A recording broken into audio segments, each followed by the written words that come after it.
Welcome to the Success Ascent. My name is Pat Mancuso. I'm the creator and host of our show. And today we have an amazing guest. This is someone that I have followed for a number of years. I've watched his trajectory, been part of the organizations that he has been a part of. And I am just excited to have John Meese with us today. So welcome, John. Pat, thank you so much for inviting me, honestly, to be here. It's a privilege and blessing to be here. And thanks to you for making this possible. And also thank you for just doing the hard work of creating this platform to do this, because you're making the world a better place through just sharing good words from yourself and from others that you bring on. Thank you. Well, I appreciate it. So let's talk about who John is. So John Meese is an economist-turned-entrepreneur. That is an interesting little twist we'll probably get into. His personal mission is to educate and help eradicate generational poverty by helping entrepreneurs create thriving businesses, which is why he wrote the #1 bestseller, Survive and Thrive, How to Build a Profitable Business in Any Economy, including this one. So I love that. I love that. He's also the CEO of Cowork.Inc, and we talked about that, and we'll talk about that, and co-founder of Notable and host of the Thrive School podcast. So John, that is John on paper. Yes. Like, tell us something that's not on paper about John. Well, there's a few things. Okay, so a couple. What's not on paper? I'm really I've always been a nerd, but I guess maybe that's not very surprising. I did the homeschool chess club thing and stuff like that. I have always been really dedicated to my family. From the time I was 13, I was looking forward to being a dad. And now I'm married to my high school best friend, not my high school sweetheart, because we never dated in high school. I was always in the friend zone, but we're married and have 3 beautiful boys. And we've now known each other. My wife and I have known each other now for more than half our lives. And that's pretty cool. And so, so with those 3 boys, I train jujitsu. Okay. So that's probably the most unknown thing about me, I suppose, is that I do both myself and my kids. We train jiu-jitsu, although they got their stripes before I did. So they're technically outrank me right now. I'm not sure how I feel. But my 6-year-old outranks me. Yeah. And pretty soon they'll be able to take you, John. Just so you know, they'll be able to take you. They already think they can, but yeah, they do.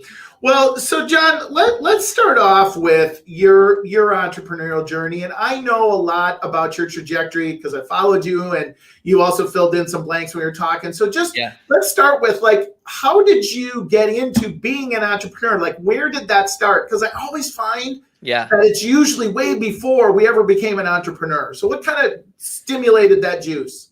Well, I mean, now it's easy to kind of retrace my history as a child and kind of find seeds of oh yeah, I guess I was kind of entrepreneurial. Because I when I was 6 or 7, I got popsicle sticks and glued them together and colored them. So it was a little cross. And then I went around and sold them to my neighbors for a couple dollars.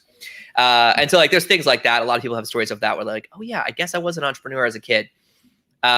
But I didn't really recognize that. And I'm a first generation college student. So I come from a family of a history of bad money decisions. And I was supposed to be the guy who changed it all by going off to college, being a first generation college student, changing the world, changing the family story. And I studied economics. And then I graduated. I got a couple pieces of paper that say I know some things. And it didn't really have the same effect I was expecting. There weren't just there was not a pot of gold at the end of graduation.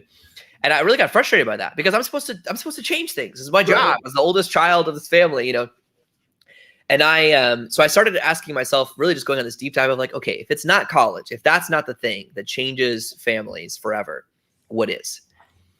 And I fell in love with entrepreneurship, but that was kind of accidental. I stumbled through my economics research. I worked for an economics research lab for a while, which is about the nerdiest thing you could possibly do on the planet, I think.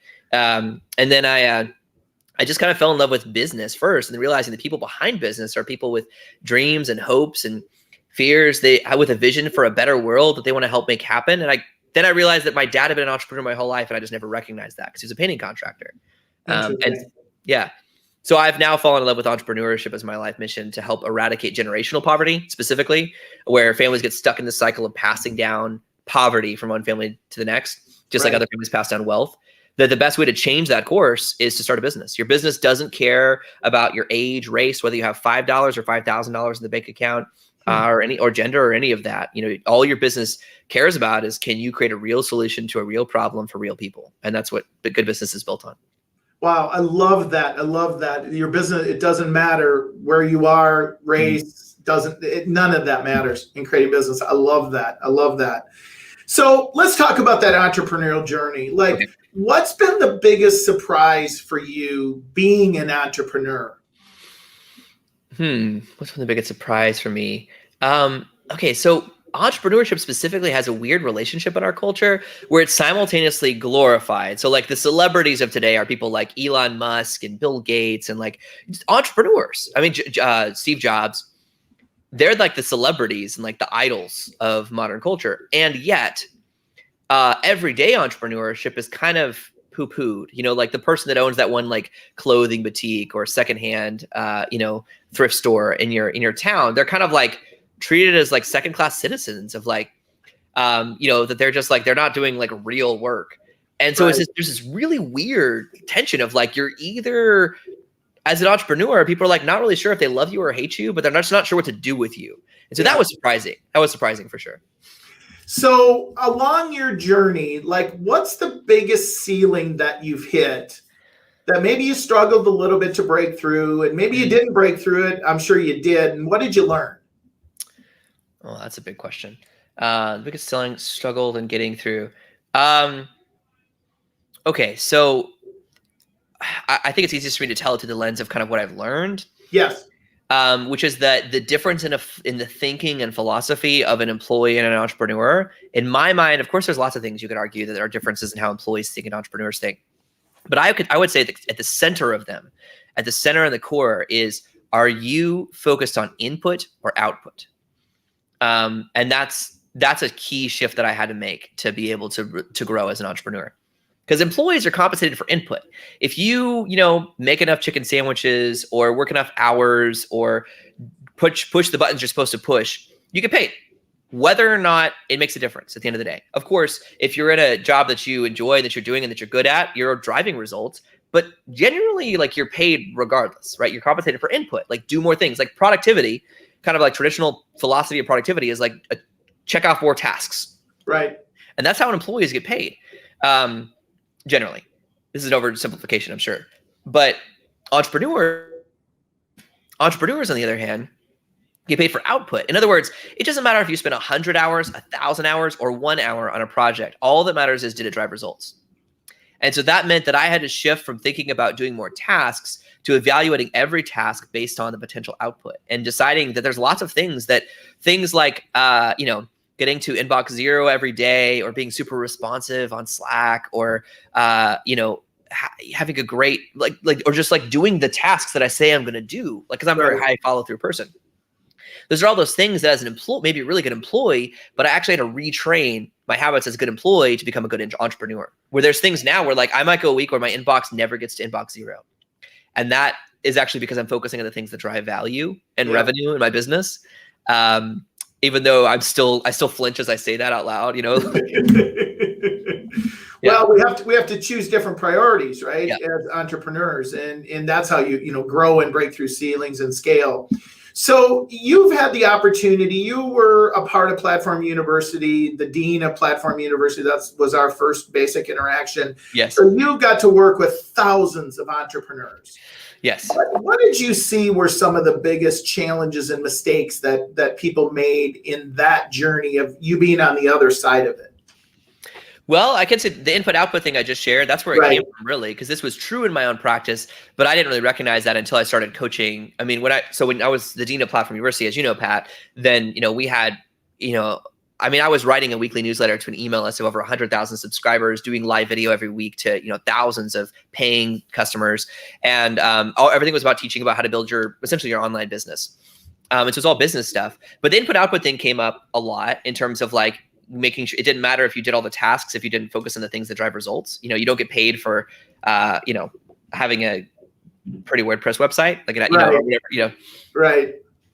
But it's, as far as some other things that came up, I got to think about that. What was their biggest challenge in scaling, as part of that?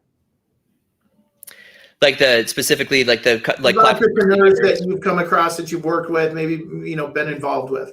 Yeah, well, there's a real tension to this, is that, and this is not an original quote. I'm sure it's like Aristotle or someone that said this, but, if you want to go fast, go alone. If you want to go far, go together.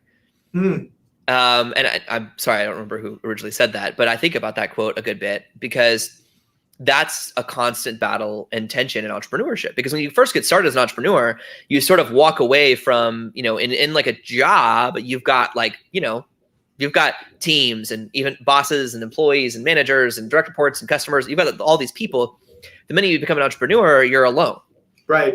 And you could choose to grow a business alone. I've got a company back on the shelf called Company of One from Paul Jarvis, which is a great book on if you want to build a business as a solopreneur. But there are some serious drawbacks in doing that. Now, I'm not no offense against Paul. He actually talks about this in his book.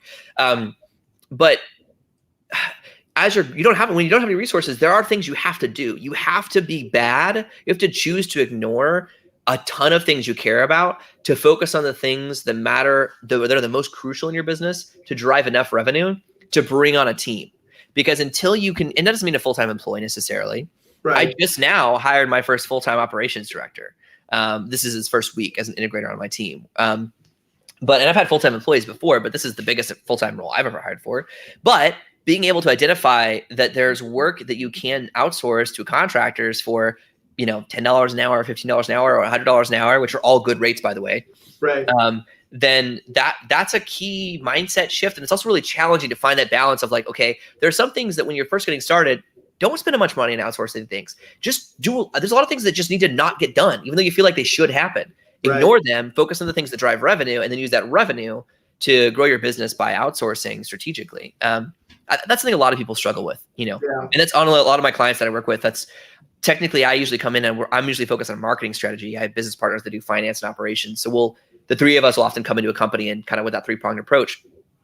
But even though I'm giving marketing strategy, a good bit of that is like, you should stop doing this, and actually just like outsource this part and then focus on this, Yeah, I love it. Well, and sometimes that's hard to see, right? Because we're, if we're like the restaurant, we're the dishwasher, we're the cook, we're the, hostess, we're the front desk person, we're the, person who orders the materials. So let's dial a shift a little bit and talk about, so you're with Platform University, you came into that organization with a specific purpose and in somewhat of an end game, as we talked about in the beginning. And so now you make that transition. And so like you now have a clean slate. Why did you decide to do what you're doing right now? Well, so for anybody who doesn't know, we sold Platform University. Like that was kind of like my secret mission when I was the dean of Platform University, was also to prepare it to sell it to another buyer. So that's done. That we sold actually a year ago on Sunday. So the Pete Vargas, who owns it now, I stayed working with them for a little bit as a consultant just to help with the transition, but they're off and doing their own thing now, which is great. Right. But I knew before Platform University that entrepreneurship was something I cared about. But while I worked there, that was my full-time job, was just serving entrepreneurs, specifically personal brand entrepreneurs at the time. I just was just fired up about that. And so I knew that I wanted to do that more. But also I live in a small town in Columbia, Tennessee. It's the mule capital of the world, if you'll believe it. A mule is in a half horse and a half, we'll say, donkey. So that's a mule, and this is the mule capital of the world. We have a Mule Day celebration every year. People come from all over the world, literally, to see the latest. Learn something new today. Mule capital of the world. Yes. Just as an aside, just one of the many fun facts I could tell you about mules by living here. In World War I, before America technically entered the war, 40,000 mules had left Columbia, Tennessee, to go serve on the war front, and the British Army had a full-time post here in Columbia just to inspect mules before they sent them off to the war. So, interesting. World War I was unique like that because there were like tanks and mules and planes and wagons. Isn't that crazy? Yeah.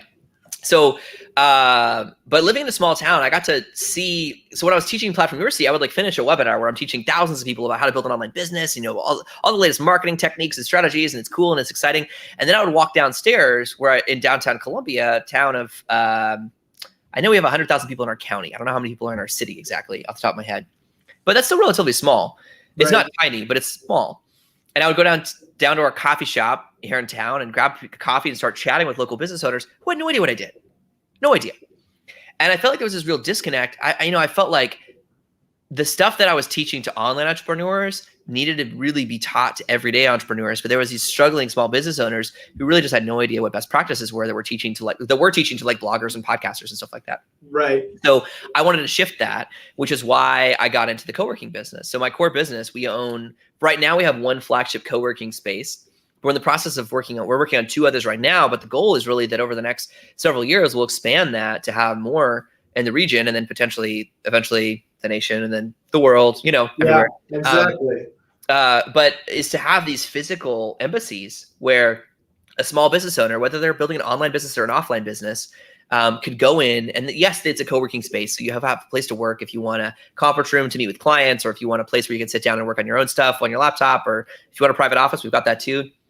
But it's really not just about that. That's about creating a gathering place for entrepreneurs so we can have training programs and classes to really help entrepreneurs thrive. Because I genuinely believe that when entrepreneurs thrive, the world becomes a better place. Yeah. Because entrepreneurs solve problems for a profit. And we have plenty of problems to solve. So we sure do. We got to get on that supply chain problem. Yeah, that one's going to take a little bit. Unfortunately, I don't have a quick fix for that one. But neither does anybody else, John. So we're all in trouble, right? I don't know how we're going to solve that. So let's talk about, so you now go into this co-work, and I love the concept, by the way. I think it is so needed, and entrepreneurs, where there's a void in the market, entrepreneurs will fill it. And I think it's just an amazing opportunity. So so you shift gears, you move away from Platform University, and you write a book. I did that. Everybody wants to write a book, and very few people actually do. Yes, the math is actually that over 80% of people in any room, you ask, do you want to write a book in your lifetime? And 80% of the hands will go up. But less than 1% less than 1% of people publish a book in their lifetime, which is honestly sad. Yeah. Because there's so much wisdom that people carry with them that, kind of gets lost, as lives change. But regardless, I did it now. I published my first book. Second book's on the way. The next 7 books are in production. But so I'm addicted to it now. But I knew I wanted to write a book for a while. I love writing. I've kind of blogged for almost a decade. I've had a blog or a podcast or a newsletter of some kind for most of that decade. But I didn't really know exactly what to write about. I actually had an outline of a book idea called Essentialist Marketing that I wanted to write. And I'd written the first couple chapters of it, but then it kind of was just sitting on, collecting dust on Google Drive. Sure. And then the lockdown hit. And just to put this in context, I opened my first co-working space January 15th, 2020, 58 days before lockdown. And we were closed by executive order in our state. And we were closed for 48 days after being open for 58. Not a great start to my brick and mortar adventure. No. But during that time, I was sitting in my office, this office right here, actually, this office is in the co-working space. And I was just sitting here empty. I mean, I posted a video on YouTube of just what it looks like in downtown Columbia during the lockdown, of just everything was closed. Everything, right. It was so eerie, just like a ghost town. And I realized by looking at all these different businesses that people's livelihoods were at stake. The business owners and their employees and the things we count on. I mean, as people who live in towns who we want access to good food and good clothing and good entertainment, all those kind of things. All of that was at stake. And I realized, and I sent an email to my email list that week saying, this is a triple crisis. Everyone's talking about the health. This is, you got to put yourself back in March 2020 brain space to think about this a little bit. But it was a physical health crisis. People were freaking out about, are we going to die? What do we do? There's no vaccine. There's no, can we do anything? Should we just all be locked in our houses for a year? I mean, there's a real health crisis that was going on. But because of all the scare, all the fear and anxiety, I knew there was also going to be a mental health crisis. But I also knew I'm qualified to solve that. I'm actually working, with and advising companies that can help with that. But I myself am not a mental health professional or a physical health professional. But there was a third crisis that I could help with, and that's the economic crisis. And that's where I knew that there was no way you could turn it off and turn it back on again without dramatic implications. Of course, you're seeing that with the supply chain, as you mentioned, Pat, right. Of just the arrogance of some bureaucrats that you could turn off the supply chain and turn it back on and expect it to work smoothly. It just means that there's just no understanding of really the amount of human ingenuity that goes into creating the world we depend on. Yeah. And so I knew that there would be catastrophic loss, and there was. Last year, so some businesses close all the time. That's just part of the life cycle of anything. But last year, 200,000 businesses closed in the U.S. that didn't have to. An extra 200,000 more than, and that's not, and you think about that, that's 200,000 hopes, dreams, emergency funds, life savings, late nights, long weekends, tears of joy and tears of sorrow. That's 200,000 businesses that employed families who have kids, and it's a tragedy. Yeah. Yeah, and it was an interesting time, right? And now you look back on it, and we can all look back on it and go, should it have happened the way that it did, and what could we have done different? And because You're right, people, you'd hear stories of people working building 30, 40 years, and it was gone in a matter of weeks or months. And So go ahead. Well, I was going to say about that. So I've never been one, I like to review the past and go, man, okay, what can we do moving forward? Because it turns out we're all time travelers. We just go one direction, one day at a time forward. Right. And so we can't go back. So that's not in my mind. I knew that wasn't going to be useful to spend my time going, man, I really wish what had happened was. So instead I said, okay, moving forward, what can we do? And so I wanted to create a playbook that any business owner can create a business that's unshakable. Where you have an unshakable core in your business where if something crazy like what happened in 2020 happens again, you're going to be okay. But also so that you can thrive and rebuild the world in the wake of that tragedy. Right. And so that's what this book is. So I wrote this book. The first draft was my take on, okay, I built 3 businesses from scratch now. Here's how I recommend you do it. But then before I published it, I went and I interviewed 30 of what I thought were the best and brightest minds in business today to get their perspective and include that in the book too. So that way it was 3-dimensional. It wasn't just John's way to build a business. Right. And then I put on my nerd glasses and I did a deep dive into the economic research about what the long-term economic impacts were and how things were changing. And so my editor told me this was excessive for a 200-page book to have 116 citations, but that just seemed like good, research to me. Right.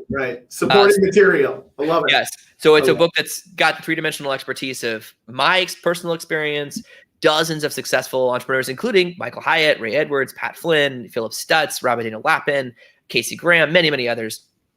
And then really just taking what are the core principles that are common to building a business, not just like a bunch of stories, but how do you actually turn this into what's a playbook that you can pick this up. One of the first reviews for the book was that it's a weekend MBA. You know nothing about business. You read this book, you know a lot about business. So that's what it's for. Okay, so let's make a transition. You've got it prepared for this. So what's the best advice that you've been given? And did you follow it, and what did you learn?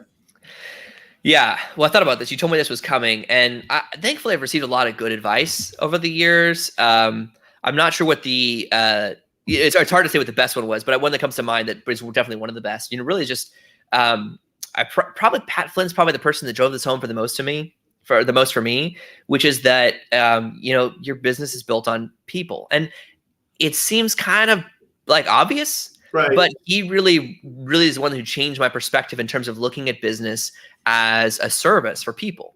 And so now my whole philosophy is about businesses built on creating real solutions to real problems for real people.